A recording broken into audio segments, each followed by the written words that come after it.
Nandito na naman tayo sa Sinagbaybayin at syempre, lilika na naman tayo ng sining. At ang paksa natin ngayong araw ay 3 stars and a sun at ito ay kolaborasyon ng ating signature handpoke tattoo. Unang batik o unang tattoo ito ng ating panauhin at karangalan lamang na sa atin ito ipinagkatiwala at dito hinahanda ko na ang ating gamit na gagamitin para sa manumanong paglika.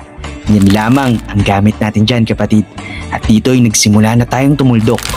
Libo-libong mga tuldok para mabuo ang ating konsepto at disenyo.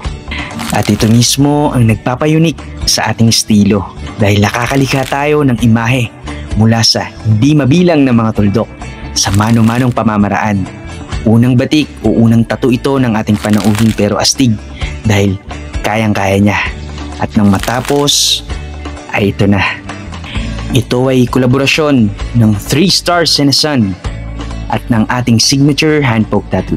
3 bituin at 1 araw na sagisag ng kanyang pagka-Pilipino na sumisimbolo rin sa pag-asa at bagong umpisa.